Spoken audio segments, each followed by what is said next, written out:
Friends, fatty liver അഥവാ കരളിൽ കൊഴുപ്പടിയ ഇന്ന് എല്ലാവർക്കും അറിയുന്ന ഒരു അസുഖമാണിത്. കാരണം ഇന്ന് സോഷ്യൽ മീഡിയാസിലൊക്കെ ഒരുപാട് ചർച്ച ചെയ്യപ്പെടുന്ന വിഷയമാണ്. കൂടുതൽ ഇൻഫർമേഷൻ നമുക്ക് കിട്ടുന്ന ഒരു അസുഖമാണ് നമുക്ക് ഫാറ്റി ലിവർ എന്ന് പറയുന്നത്. എന്തുകൊണ്ടാണ് ഈ ഫാറ്റി ലിവർ ഇത്രത്തോളം നമ്മൾ ഡിസ്കസ് ചെയ്യുന്നത്? കാരണം ഇന്ന് വളരെ കോമൺ ആയിട്ട് ഇത് കണ്ടുവരുന്നുണ്ട്. സാധാരണ പണ്ട് കാലങ്ങളിലൊക്കെ ഇത് കുറച്ച് 30-40 വയസ്സ് കഴിഞ്ഞ ആളുകളിലാണ് കണ്ടുവന്നിട്ടുള്ളൂ. പക്ഷേ ഈ അടുത്തായിട്ട് ചെറിയ കുട്ടികളിൽ പോലും ഈ ലിവർ സംബന്ധമായിട്ട് അല്ലെങ്കിൽ പിത്താശയ സംബന്ധമായിട്ടുള്ള ബുദ്ധിമുട്ടുകളൊക്കെ വളരെ കോമൺ ആയിട്ട് ഇന്ന് കണ്ടുവരുന്നുണ്ട്. എന്തായിരിക്കും അതിന് കാരണം?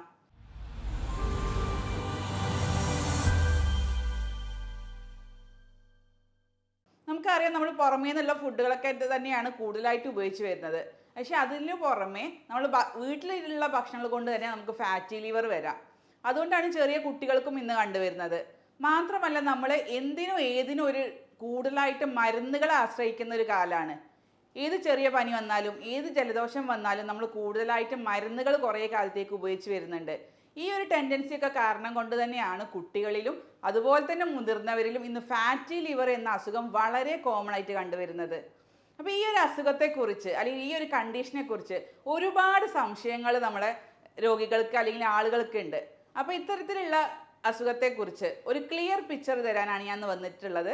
ഞാൻ doctor Shahala CH, doctor Basil Soumya hospital, Pandikkad, Malappuram ജില്ല. അപ്പോൾ ആദ്യം തന്നെ നമുക്ക് ലിവറിൻ്റെ സ്ട്രക്ചർ ഒന്ന് നോക്കാം. ലിവറിൻ്റെ സ്ട്രക്ചറും അതുപോലെ അത് നമുക്ക് നമ്മുടെ ശരീരത്തിന് ചെയ്തു തരുന്ന കുറേ സഹായങ്ങളും ഉപകാരങ്ങളും ഉണ്ട്. അപ്പോൾ അതൊക്കെ അറിഞ്ഞാൽ മാത്രമേ നമുക്ക് ഈ ലിവറിൻ്റെ ഒരു പ്രശ്നം വന്നു കഴിഞ്ഞാൽ അത് എത്രത്തോളം നമ്മുടെ ശരീരത്തിനെ ബാധിക്കുന്നുണ്ട് നമുക്ക് മനസ്സിലാവുള്ളൂ.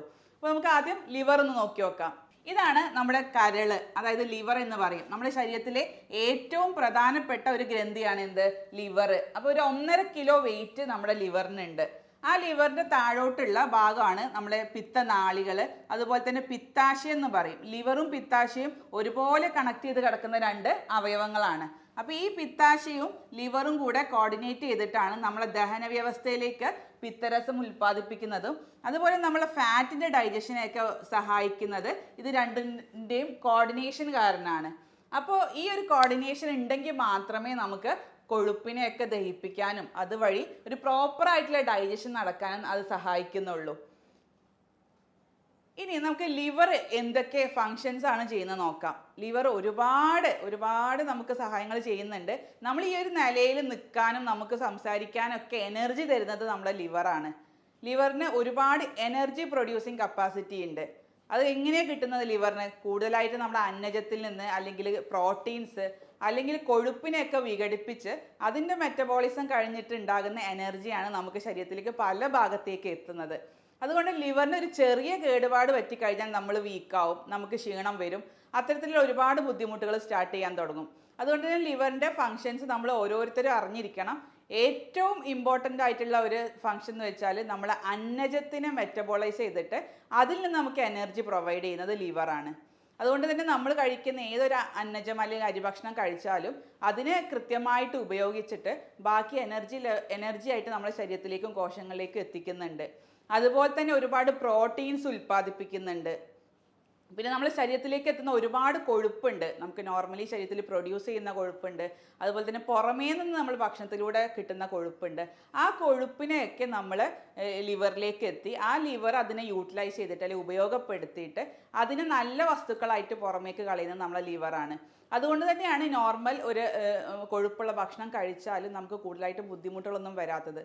പക്ഷേ കൂടുതലായിട്ട് എക്സസ് ആയിട്ട് നമ്മൾ ഫാറ്റുകൾ അല്ലെങ്കിൽ അമിതമായിട്ടുള്ള ഫാറ്റുകൾ നമ്മുടെ ശരീരത്തിലേക്ക് എത്തിക്കഴിഞ്ഞാൽ ഈ ലിവറിൻ്റെ കോശങ്ങളിൽ ഈ ഫാറ്റ് അടിഞ്ഞു കൂടിയിട്ടാണ് നമുക്ക് ഫാറ്റി ലിവർ അല്ലെങ്കിൽ ഹെപ്പറ്റൈറ്റിസ്, നീർക്കെട്ട്, പിന്നെ അത് മാറിയിട്ടാണ് പിന്നെ സിറോസിസ്, ലിവർ ക്യാൻസർ, അങ്ങനത്തെ ഒരുപാട് അസുഖങ്ങളിലേക്ക് നയിക്കുന്നത് ഈ ഒരു ഒറ്റ മെറ്റബോളിസത്തിൽ അല്ലെങ്കിൽ ലിവറിൻ്റെ ഫങ്ഷനിലുള്ള ബുദ്ധിമുട്ടുകൾ വരുമ്പോഴാണ്.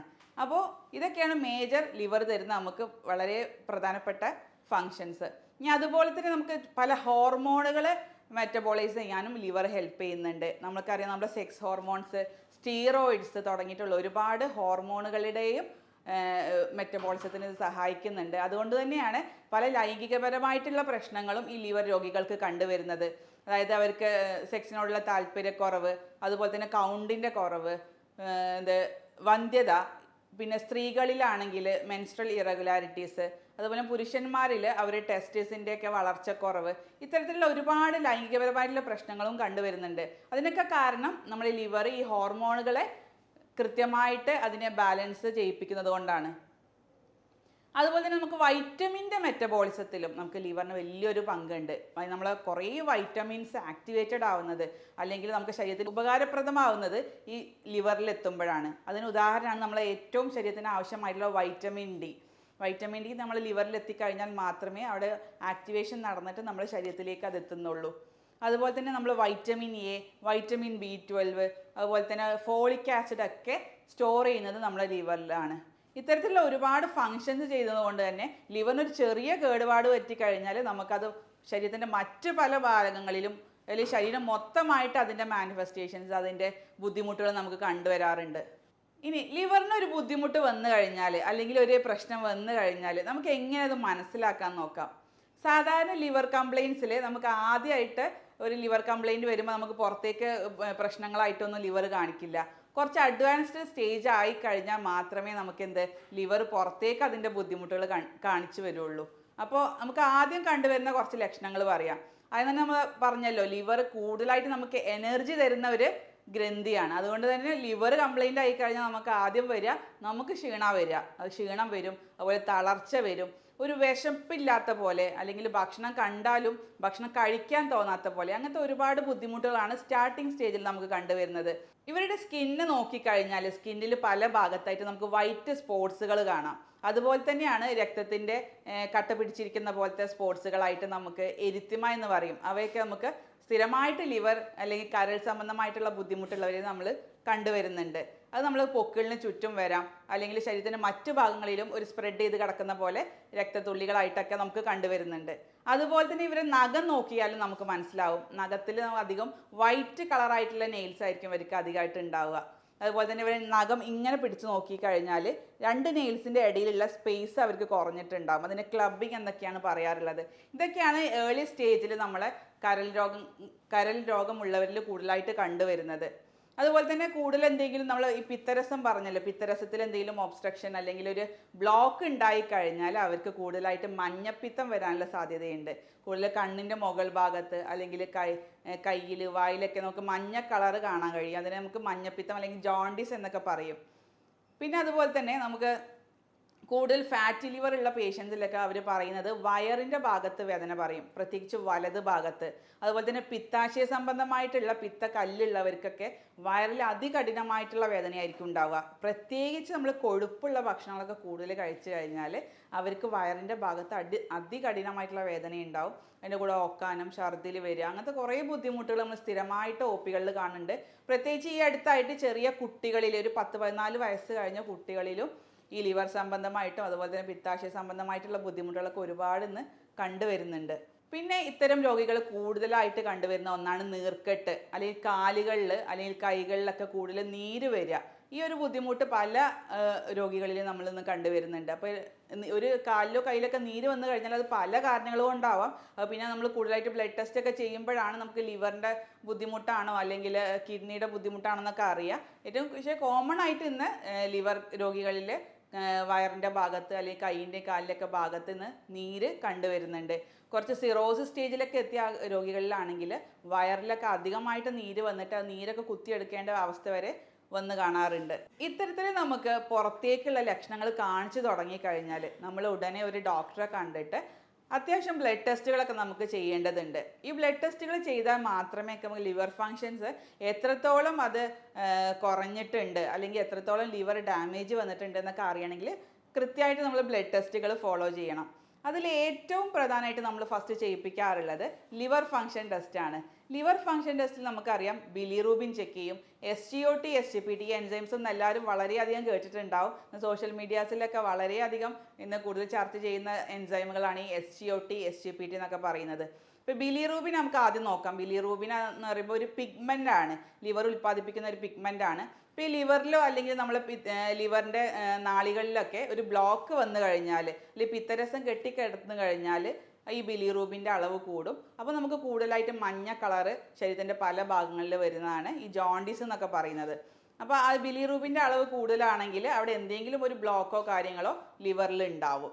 അതുപോലെ തന്നെയാണ് SGPT എന്ന് പറയുന്ന enzyme, serum glutamic pyruvic transaminase എന്ന് പറയുന്ന ഈ എൻസൈം നോർമലി നമ്മുടെ ശരീരത്തിലുണ്ട്. ഒരു നോർമൽ ലെവൽ നമ്മുടെ സീറത്തിൽ കാണാം. ഒരു 10 to 20 അല്ലെങ്കിൽ 10 to 40 യൂണിറ്റ് പെർ ലിറ്ററിൽ നമുക്ക് നമുക്ക് ബ്ലഡിൽ കണ്ടുവരുന്നുണ്ട്. അത് കാരണം ലിവർ സെൽസ് നോർമലി നമ്മൾ സിറത്തിലേക്ക് അത് ഉൽപ്പാദിപ്പിക്കുന്നുണ്ട്. പക്ഷേ ഈ ലിവർ സെൽസ് ഡാമേജ് ആയിക്കഴിഞ്ഞാൽ, നീർക്കെട്ടൊക്കെ വന്നു കഴിഞ്ഞാൽ കൂടുതലായിട്ട് ഇതിൻ്റെ ഉൽപ്പാദനം നടന്നിട്ട് അതിൻ്റെ ലെവൽ നമുക്ക് ബ്ലഡിൽ കൂടുതലായിട്ട് കാണാം. അപ്പോഴാണ് നമ്മൾ SGPT കൂടുന്നതായിട്ട് നമ്മൾ കണ്ടുവരുന്നത്. പക്ഷെ മറ്റു ചില കേസുകൾ എന്ന് പറയുമ്പോൾ ചിലപ്പോൾ ലിവർ ട്യൂമറിൻ്റെ കേസിൽ അല്ലെങ്കിൽ കുറച്ച് അഡ്വാൻസ്ഡ് ആയിട്ടുള്ള കേസിലൊക്കെ ആണെങ്കിൽ ഈ ലിവർ കോശങ്ങൾ അല്ലെങ്കിൽ കരൾ കോശങ്ങൾ മുഴുവനായിട്ട് നശിച്ചിട്ടുണ്ടാവും. അപ്പോൾ നമുക്ക് ഈ SGPTൻ്റെ റിലീസൊക്കെ വളരെ കുറഞ്ഞും കാണാറുണ്ട്. അപ്പോൾ നമുക്ക് ബ്ലഡ് നോക്കുമ്പോൾ SGPT കുറവാണ് കാണുക. അപ്പോൾ SGPT വളരെ കുറഞ്ഞാലും അല്ലെങ്കിൽ SGPT വളരെ കൂടിക്കഴിഞ്ഞാലും നമുക്ക് ലിവർ സംബന്ധമായിട്ടുള്ള ബുദ്ധിമുട്ടുകളുണ്ടോ എന്ന് നമുക്ക് നോക്കേണ്ടിയിരിക്കുന്നു. അതുപോലെ തന്നെയാണ് ആൽക്കലൈൻ ഫോസ്ഫറ്റേസ് എന്ന് പറഞ്ഞൊരു എൻസൈം ഉണ്ട്. സാധാരണ അതിൻ്റെ ലെവൽ ഒരു 210 210 ആ റേഞ്ചിലൊക്കെയാണ് അതിൻ്റെ ലെവൽ വരുന്നത്. അതുപോലെ തന്നെ ഇതുപോലെ പിത്തരസത്തിൽ എന്തെങ്കിലും ഒരു ബ്ലോക്ക് ഉണ്ടായി കഴിഞ്ഞാലൊക്കെയാണ് കൂടുതലായിട്ട് ഈ ആൽക്കലൈൻ ഫോസ്ഫറ്റേസ് എന്ന എൻസൈം കൂടുന്നതായിട്ട് കണ്ടിട്ടുള്ളത്. അതുപോലെ തന്നെ നമ്മൾ പറഞ്ഞു ലിവർ ഉൽപ്പാദിപ്പിക്കുന്ന മറ്റൊരു പ്രോട്ടീനാണ് ആൽബുമിൻ. അപ്പോൾ ലിവറിൽ എന്തെങ്കിലും ഡാമേജ് ഉണ്ടായി കഴിഞ്ഞാൽ നമുക്ക് സെറത്തിൽ അതിൻ്റെ ആൽബുമിൻ്റെ ലെവലും കുറഞ്ഞ് കണ്ടിട്ടുണ്ട്. പിന്നെ നമ്മൾ നോക്കുന്നതാണ് കൊളസ്ട്രോൾ ലെവൽ. മിക്കവാറും ലിവർ പേഷ്യൻസിൽ അല്ലെങ്കിൽ ഫാറ്റി ലിവർ ഉള്ള ആളുകളിൽ കൊളസ്ട്രോൾ ലെവൽ കൂടുതലായിട്ടായിരിക്കും കാണുന്നുണ്ടാവുക. അപ്പോൾ ഇത്തരത്തിലുള്ള ഒരു ബേസിക് ആയിട്ടുള്ള ടെസ്റ്റുകൾ നമ്മൾ നിർദ്ദേശിച്ചു കൊടുക്കാറുണ്ട്. എങ്കിൽ മാത്രമേ നമുക്ക് ഈ ഫാറ്റി ലിവർ എത്രത്തോളം അത് സിവിയറിറ്റി ഉണ്ട് അല്ലെങ്കിൽ അത് വേറെ എന്തെങ്കിലും സ്റ്റേജിലേക്ക് പോയിട്ടുണ്ടോ എന്നൊക്കെ അറിയണമെങ്കിൽ ഈ ബ്ലഡ് ടെസ്റ്റുകൾ കൃത്യമായിട്ട് ചെയ്യുക. ബ്ലഡ് ടെസ്റ്റുകൾ കഴിഞ്ഞാൽ പിന്നെ നമ്മൾ ചെയ്യിപ്പിക്കുന്ന ഒരു ടെസ്റ്റുകളാണ് സ്കാനിങ്, അൾട്രാസോണോഗ്രാഫി എന്ന് പറയും. അൾട്രാസോണോഗ്രാഫിയിൽ നമുക്ക് ലിവറിൻ്റെ സൈസ് അതുപോലെ തന്നെ അതിൻ്റെ എക്കോ ടെക്സ്ചറൊക്കെ നമുക്ക് കൃത്യമായിട്ട് മനസ്സിലാക്കാൻ കഴിയുക ഈ അൾട്രാസോണോഗ്രാഫിയിലാണ്. സാധാരണ ഗ്രേഡ് 1 ഫാറ്റി ലിവറിലൊക്കെ ആണെങ്കിൽ ലിവറിൻ്റെ സൈസ് കൂടിയിട്ടുണ്ടാവും, അതിൻ്റെ ടെക്സ്ചറിൽ ചെറിയ മാറ്റങ്ങളൊക്കെ വന്നിട്ടുണ്ടാവും. പിന്നെ പിത്താശയക്കല്ലുകൾ ഉണ്ടെങ്കിൽ അതും നമുക്ക് സ്കാനിങ്ങിലൂടെ കൃത്യമായിട്ട് അതിൻ്റെ അളവും എണ്ണവും ഒക്കെ നമുക്ക് കൃത്യമായിട്ട് കിട്ടുന്നത് അൾട്രാസോണോഗ്രാഫിയിലൂടെയാണ്. അത് നമുക്ക് സിമ്പിളായിട്ട് ചെയ്യാൻ പറ്റിയ ഒരു ടെസ്റ്റാണ്. പേഷ്യൻസിന് വേദനയോ കാര്യങ്ങളോ ഒന്നും ഉണ്ടാവില്ല. ഒരു സ്കാനിങ് സെൻറ്ററിൽ പോയി ചെയ്ത് കഴിഞ്ഞാൽ തന്നെ നമുക്ക് കൃത്യമായിട്ട് ലിവറിൻ്റെ കാര്യങ്ങളൊക്കെ കിട്ടും. ഇതിലേറെ കുറച്ച് അഡ്വാൻസ്ഡ് ആയിട്ടുള്ള ഒരു സ്കാനിങ് ആണ് ഫൈബ്രോ സ്കാനിങ് എന്ന് പറയും. ഫൈബ്രോ സ്കാനിങ് എന്ന് പറയുമ്പോൾ ലിവറിൻ്റെ ഫാറ്റ് ഡെപ്പോസിറ്റ് എത്രത്തോളം ഉണ്ട് അല്ലെങ്കിൽ ലിവറിൻ്റെ സ്റ്റിഫ്നെസ് എത്രത്തോളം ഉണ്ടായിട്ടുണ്ട്, അത് സിറോസിസ് സ്റ്റേജിലേക്ക് എത്തിയിട്ടുണ്ടോ എന്നൊക്കെ അറിയുന്ന ഒരു ടെസ്റ്റാണ് ഫൈബ്രോ സ്കാന്. ഇന്ന് കുറച്ചും കൂടെ പോപ്പുലറായിട്ട് ചെയ്യുന്ന ഒരു സ്കാനിങ് ടെക്നിക്കാണ് ഈ ഫൈബ്രോ സ്കാന്. അതിൽ സാധാരണ ഒരു കിലോ പാസ്കൽ യൂണിറ്റിലാണ് ഈ ലിവറിൻ്റെ സ്റ്റിഫ്നെസ് ഒക്കെ നമ്മൾ മെഷർ ചെയ്യുക. സാധാരണ 2 to 7 കിലോ പാസ്കലൊക്കെ ആണെങ്കിൽ അവരുടെ ലിവർ വളരെ ഹെൽത്തി ആണെന്ന് തന്നെ നമുക്ക് പറയാം. പക്ഷേ ഒരു 75 എബോവ് ആയിക്കഴിഞ്ഞാൽ ലിവറിൻ്റെ സ്റ്റിഫ്നെസ് സ്റ്റാർട്ട് ചെയ്യും. പിന്നെ അത് സിറോസിസ് സ്റ്റേജിലേക്കൊക്കെ എത്താനുള്ള സാധ്യത വളരെ കൂടുതലാണ്. അപ്പോൾ ഈ ഒരു ടെസ്റ്റ് ചെയ്താൽ തന്നെ നമുക്കത് ഫാറ്റി ലിവറിൻ്റെ സിവിയറിറ്റിയും അത് സിറോസിസിലേക്കൊക്കെ എത്തിയിട്ടുണ്ടോ എന്ന് മനസ്സിലാക്കണമെങ്കിൽ ഫൈബ്രോ സ്കാനിങ് തന്നെ ചെയ്യണം. പിന്നെ ഇതിലേറെ കൂടുതലായിട്ട് അഡ്വാൻസ്ഡ് ആയിട്ട് നമുക്ക് ചെയ്യുന്ന ടെക്നിക്കുകളാണ് നമ്മൾ CT സ്കാൻ ചെയ്യും, അതുപോലെ MRI സ്കാനൊക്കെ ചെയ്ത് വരുന്നുണ്ട്. MRIയിലും CT സ്കാനിലൊക്കെ ഒന്നും കൂടെ നമുക്ക് ലിവറിൻ്റെ ട്യൂമേഴ്സ്, ഫാറ്റി ലിവറൊക്കെ പ്രോഗ്രസ് ചെയ്തിട്ട് അതിൽ ക്യാൻസർ മുഴകൾ വന്നിട്ടുണ്ടോ അല്ലെങ്കിൽ ഇൻഫെക്ഷൻസ് വന്നിട്ട് ആബ്സസുകളൊക്കെ ഡെവലപ്പ് ചെയ്തിട്ടുണ്ടോ അല്ലെങ്കിൽ ബ്ലഡ് വെസൽസിൽ എന്തെങ്കിലും ഒരു ബ്ലോക്ക് വന്നിട്ടുണ്ടോ എന്നൊക്കെ അറിയണമെങ്കിൽ കുറച്ചും കൂടെ അഡ്വാൻസ്ഡ് ആയിട്ടുള്ള CT MRI ഒക്കെ നമ്മൾ ചെയ്യിപ്പിക്കാറുണ്ട്. പിന്നെ ചുരുക്കം ചില കേസുകളിൽ നമ്മൾ ലിവർ ബയോപ്സി എടുക്കാൻ പറയാറുണ്ട്. ലിവർ ബയോപ്സി എന്നൊക്കെ പറയുമ്പോൾ ലിവർ ട്യൂമറൊക്കെ ഉള്ള കേസിൽ ഒന്ന് കൺഫർമേഷന് വേണ്ടിയിട്ട് ലിവർ ബയോപ്സി ചെയ്യിപ്പിക്കാറുണ്ട്. പക്ഷേ അത് കോമൺ ആയിട്ട് ചെയ്യുന്ന ടെസ്റ്റ് അല്ല, ചില അഡ്വാൻസ്ഡ് കേസസിൽ മാത്രം നമ്മൾ ചെയ്യിപ്പിക്കുന്ന ടെസ്റ്റാണ് ലിവർ ബയോപ്സി. ഇനി ഇങ്ങനെയൊക്കെ നമ്മൾ ബ്ലഡ് ടെസ്റ്റിലൂടെയും സ്കാനിങ്ങിലൂടെയൊക്കെ നമ്മൾ ഫാറ്റി ലിവർ കണ്ടെത്തി കഴിഞ്ഞാൽ അതിൻ്റെ ഒരു ഗ്രേഡായിട്ട് നമുക്ക് അതിനെ വേർതിരിക്കാം. ഗ്രേഡ് 1 ഫാറ്റി ലിവർ ഉണ്ട്, ഗ്രേഡ് 2 ഉണ്ട്, ഗ്രേഡ് 3 ഉണ്ട്. ഗ്രേഡ് 1 ഫാറ്റി ലിവറാണ് ഒട്ടുമിക്ക ആളുകളിലും നമ്മൾ സ്കാനിങ് റിപ്പോർട്ടിൽ കാണുന്നത്. നമ്മൾ വേറെ എന്തെങ്കിലും ഒരു ആവശ്യത്തിന്, വേറെ എന്തെങ്കിലും ഹെർണിയ കാരണമോ അല്ലെങ്കിൽ കല്ലൊക്കെ കാരണം സ്കാനിങ് എടുക്കുമ്പോൾ മിക്കവാറും ആളുകളുടെ സ്കാനിങ് റിപ്പോർട്ടിൽ ഗ്രേഡ് 1 ഫാറ്റി ലിവർ എന്ന് എഴുതിയിട്ടുണ്ടാവും. അപ്പോൾ പലർക്കും സംശയമാണ് എങ്ങനെയാണ് ഈ ഗ്രേഡ് 1 ഫാറ്റി ലിവർ വന്നിട്ടുള്ളത്, അത് നമുക്ക് മരുന്ന് കുടിച്ച് തന്നെ മാറ്റണോ അല്ലെങ്കിൽ വേറെ എന്തെങ്കിലും ഭക്ഷണ രീതികൾ കൊണ്ട് മാറ്റാൻ കഴിയുമോ എന്നൊക്കെ പലരും ചോദിക്കാറുണ്ട്. അപ്പോൾ അതിൻ്റെ ഡീറ്റെയിൽസ് ഞാൻ ഇനി പറയുന്നുണ്ട്. ഇത് ഗ്രേഡ് 1 നമ്മൾ കൂടുതലായിട്ട് ശ്രദ്ധിച്ചിട്ടില്ലെങ്കിൽ പോകുന്ന മറ്റൊരു സ്റ്റേജാണ് ഗ്രേഡ് 2 ഫാറ്റി ലിവർ. ഗ്രേഡ് 2 പിന്നെ പ്രോഗ്രസ് ചെയ്തിട്ട് ഗ്രേഡ് 3 ആവും. പിന്നെ അത് സിറോസിസിലേക്കും ലിവർ ചുരുക്കത്തിലേക്കും പിന്നീട് അത് ചുരുക്കം കേസുകളിൽ ലിവർ ക്യാൻസറിലേക്കൊക്കെ എത്താനുള്ള സാധ്യതയുണ്ട്. അപ്പോൾ എന്തെങ്കിലും ലിവറിൽ എന്തെങ്കിലും ഒരു ബുദ്ധിമുട്ട് നമ്മൾ തുടക്കത്തിലേ കണ്ടു കഴിഞ്ഞാൽ അപ്പോൾ അത് കൃത്യമായിട്ട് നമ്മൾ ഡയഗ്നോസ് ചെയ്തിട്ട് അതിനുള്ള ട്രീറ്റ്മെൻറ്റ് ഉടനെ എടുക്കേണ്ടതാണ്. കാരണം ലിവറിൽ ഒരു പ്രശ്നം വന്നു കഴിഞ്ഞാൽ അത് ലിവർ ആദ്യം കാണിച്ചു തരില്ല, നമുക്ക് കുറേ അഡ്വാൻസ് ചെയ്തിട്ടേ നമുക്ക് കാണിച്ചു തരുള്ളൂ. അപ്പോൾ ഏകദേശം ലിവർ ഫുള്ള് ഡാമേജ് ആയിട്ടുണ്ടാവും. അപ്പോൾ നമ്മൾ ആദ്യം തന്നെ ഇങ്ങനത്തെ ഒരു സംശയം തോന്നിക്കഴിഞ്ഞാൽ നമ്മൾ ആദ്യം ലിവറിൻ്റെ സ്കാനിങ് എടുത്തിട്ട് അത് ഹെൽത്തി ആണോ അൺഹെൽത്തി ആണോ എന്ന് കൃത്യമായിട്ട് ചെക്ക് ചെയ്തിട്ട് അതിനാവശ്യമായിട്ടുള്ള ഫോളോ അപ്പുകൾ ഡോക്ടേഴ്സിൻ്റെ അടുത്ത് നിന്ന് സ്വീകരിക്കുക. ഇതാണ് ലിവർ രോഗങ്ങൾക്കോ അല്ലെങ്കിൽ ഫാറ്റി ലിവറിനൊക്കെ നമ്മൾ കൃത്യമായിട്ട് മനസ്സിലാക്കിയിരിക്കേണ്ട ഒരു കാര്യം ഇതാണ്. ഇനി ഈ ഫാറ്റി ലിവർ വരാൻ കുറേ ആളുകൾക്ക് കുറേ റിസ്ക് ഗ്രൂപ്പുകളുണ്ട്. കുറച്ച് റിസ്ക് ഗ്രൂപ്പിന് മാത്രമാണ് ഈ ഫാറ്റി ലിവറും അതുപോലെ തന്നെ ലിവർ സംബന്ധമായിട്ടുള്ള മറ്റ് ബുദ്ധിമുട്ടുകളൊക്കെ കൂടുതലായിട്ട് കണ്ടുവരുന്നത്. അപ്പോൾ അത്തരം ആളുകൾ പ്രത്യേകിച്ച് ഇത് ശ്രദ്ധിക്കണം, അവർക്ക് വരാനുള്ള സാധ്യതയും വളരെ കൂടുതലാണ്. അത്തരത്തിലുള്ളൊരു ഗ്രൂപ്പാണ് ഒന്ന് ആൽക്കഹോൾസ് യൂസ് ചെയ്യുന്നവർ. ആൽക്കഹോൾ യൂസ് ചെയ്യുന്നവരിൽ എന്തായാലും ഉറപ്പാണ് അവർക്ക് ഫാറ്റി ലിവർ എന്തായാലും ഭാവിയിൽ വരും.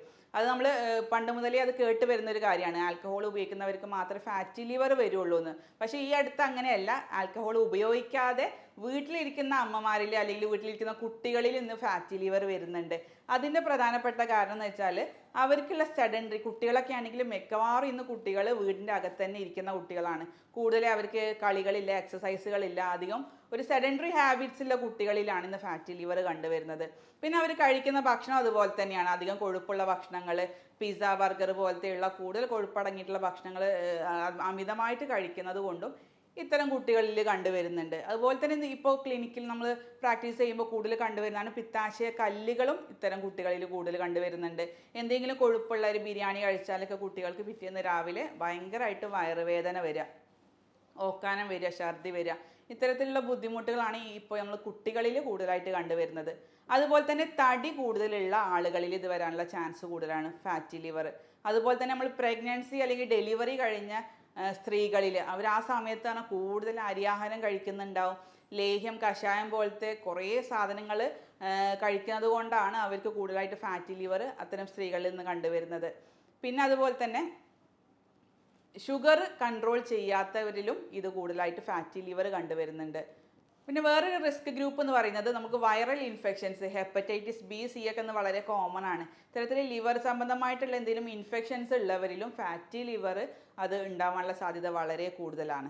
നമുക്ക് ഈ ഫാറ്റി ലിവർ കണ്ടുപിടിച്ച് നമുക്ക് അതിന് ആവശ്യമായിട്ടുള്ള ട്രീറ്റ്മെൻറ്റ് നമ്മൾ എടുത്തിട്ടില്ലെങ്കിൽ അത് എന്തൊക്കെ കോംപ്ലിക്കേഷൻസിലേക്ക് പോകാമെന്ന് നോക്കാം. സാധാരണ നമ്മൾ പറഞ്ഞല്ലോ, ലിവർ കോശങ്ങളിൽ നമ്മൾ കൊഴുപ്പ് അടിയുന്നത് കാരണം ഉണ്ടാകുന്ന ഒരു അവസ്ഥയാണ് ഫാറ്റി ലിവർ. ആ ഫാറ്റി ലിവർ നമ്മൾ കൂടുതലായിട്ട് ശ്രദ്ധിച്ചിട്ടില്ലെങ്കിൽ പിന്നെ അടുത്ത സ്റ്റേജ് എന്ന് വെച്ചാൽ സ്റ്റിയറ്റോ ഹെപ്പറ്റൈറ്റിസ് ആണ്. അതായത് നമ്മളെ കരൾ കോശങ്ങൾക്ക് നീർക്കെട്ട് സംഭവിക്കുന്ന ഒരു അവസ്ഥയാണ് സ്റ്റിയറ്റോ ഹെപ്പറ്റൈറ്റിസ്. അത് പ്രോഗ്രസ് ചെയ്തിട്ടാണ് നമുക്ക് സിറോസിസ് സ്റ്റേജ്, നമ്മളെ കോശങ്ങൾ ഒന്നും കൂടെ ചുരുങ്ങി പോകുന്ന അവസ്ഥയാണ് സിറോസിസ് സ്റ്റേജ്. അതും പ്രോഗ്രസ് ചെയ്തിട്ടാണ് നമ്മൾ ലിവർ ക്യാൻസറുകൾ, റെയർ കേസുകൾ നമുക്ക് ലിവർ ക്യാൻസറുകളും നമ്മൾ കണ്ടുവരുന്നുണ്ട്. അപ്പോൾ ഇത്തരത്തിലുള്ള ഒരു സൈക്കിൾ എന്നല്ല, ഒരു പ്രോഗ്രഷനായിട്ട് അത് അഡ്വാൻസ് ചെയ്യുന്ന ഒരു അസുഖമാണ് ഈ ഫാറ്റി ലിവർ എന്ന് പറയുന്നത്. അപ്പോൾ ഈ ഫാറ്റി ലിവർ നമ്മൾ കൃത്യമായിട്ട് മനസ്സിലാക്കി അത് അവോയ്ഡ് ചെയ്യാനുള്ള മെഷേഴ്സ് നമ്മൾ എന്തായാലും എടുത്തിരിക്കണം.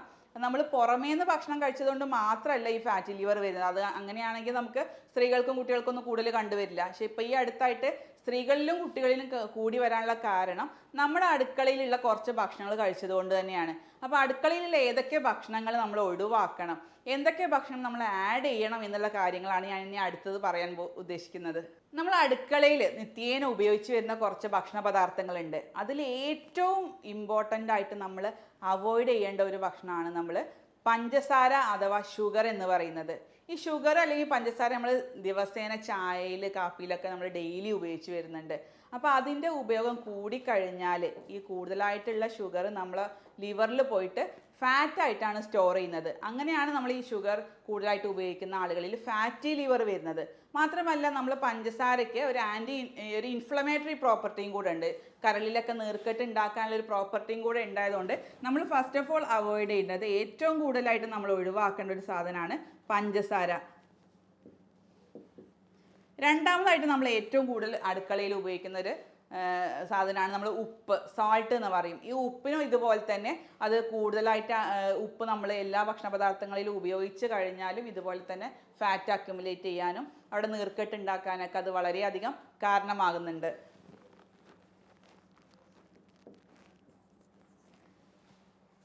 പിന്നെ നമ്മൾ കൂടുതലായിട്ട് ഉപയോഗിച്ച് വരുന്നതാണ് വെജിറ്റബിൾ ഓയിൽസ്. നമ്മൾ അധിക ഭക്ഷണങ്ങളും പൊരിച്ചിട്ടാണ് അല്ലെങ്കിൽ വറുത്തെടുത്തിട്ടൊക്കെയാണ് ഉപയോഗിക്കുന്നത്. അപ്പോൾ ഓയിൽസിൻ്റെ ഉപയോഗം കൂടിക്കഴിഞ്ഞാൽ, പ്രത്യേകിച്ച് സൺഫ്ലവർ ഓയിൽ അല്ലെങ്കിൽ മറ്റ് മാർക്കറ്റുകളിൽ നിന്ന് അവൈലബിൾ ആയിട്ടുള്ള ഓയിൽസ് ഒക്കെ കൂടിക്കഴിഞ്ഞാൽ അവ നമ്മൾ ഈ കുക്കിങ്ങിൻ്റെ ടൈമിൽ അത് ഓക്സിഡേഷൻ സംഭവിച്ചിട്ട് അത് അത് ലിപ്പിഡ്സ് അല്ലെങ്കിൽ ഫാറ്റ് ഒക്കെ ആയിട്ട് മാറുന്നുണ്ട്.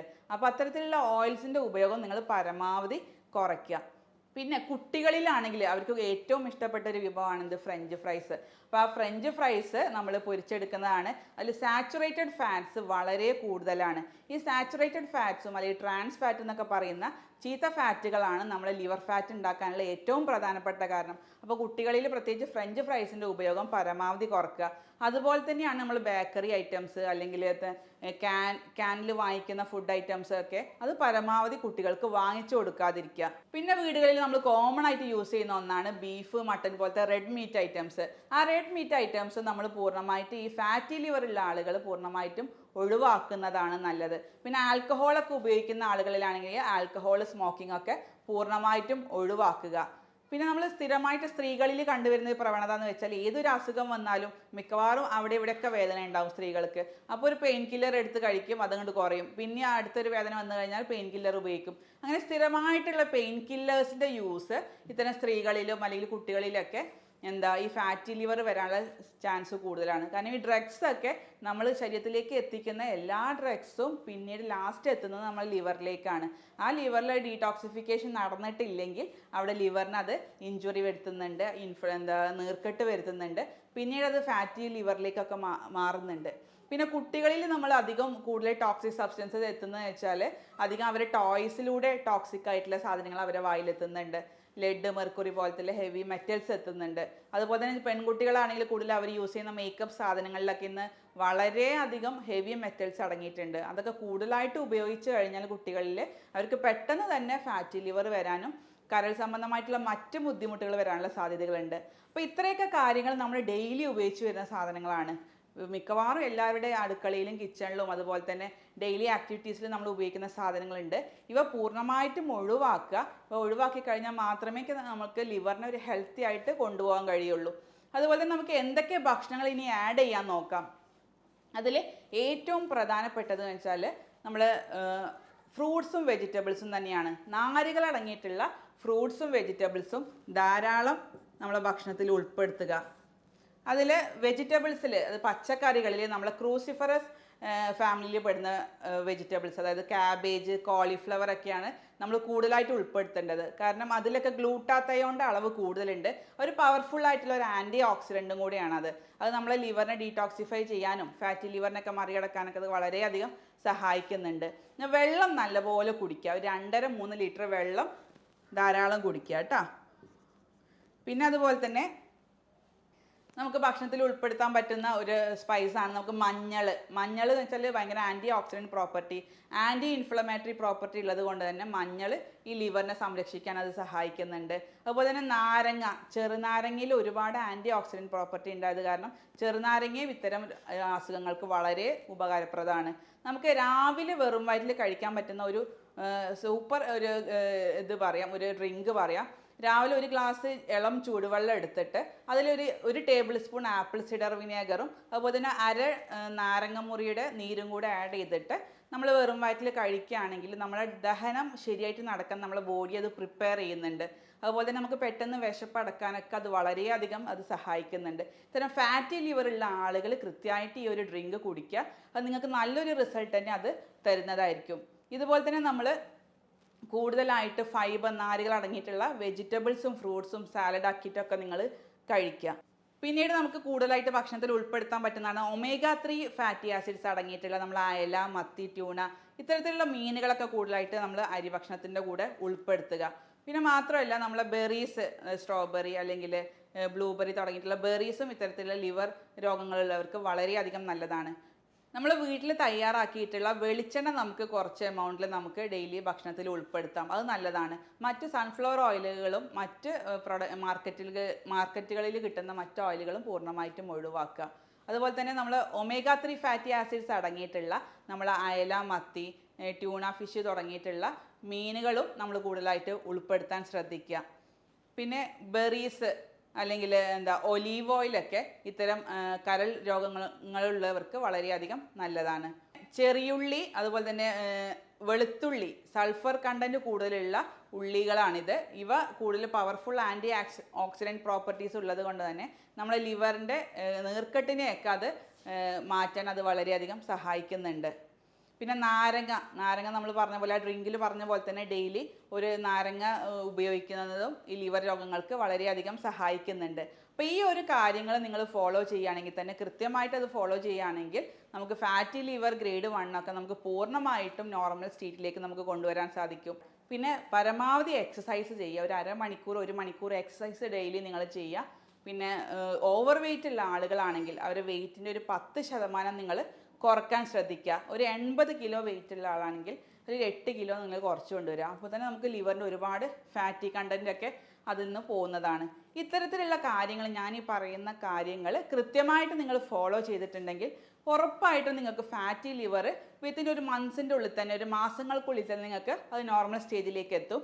പിന്നെ ഗ്രേഡ് 2, ഗ്രേഡ് 3 അല്ലെങ്കിൽ സിറോസിസ് സ്റ്റേജിലേക്കൊക്കെ എത്തിക്കഴിഞ്ഞാൽ നിങ്ങൾ ഡോക്ടറെ കണ്ടിട്ട് അതിന് കൃത്യമായിട്ടുള്ള ഒരു ട്രീറ്റ്മെൻറ്റ് മൊഡാലിറ്റി നിങ്ങൾ സ്വീകരിക്കുക, അല്ലെങ്കിൽ ഉപദേശങ്ങൾ സ്വീകരിക്കുക. എന്നാൽ മാത്രമേ നമുക്കത് കൃത്യമായിട്ടത് മാറ്റാൻ കഴിയുകയുള്ളൂ. അപ്പോൾ ഈ ഒരു കാര്യങ്ങൾ നിങ്ങൾ ജീവിതത്തിൽ ഫോളോ ചെയ്യുക. അത് നിങ്ങൾക്ക് എന്തായാലും ഒരു പോസിറ്റീവ് റിസൾട്ട് എന്തായാലും നിങ്ങൾക്ക് കിട്ടും.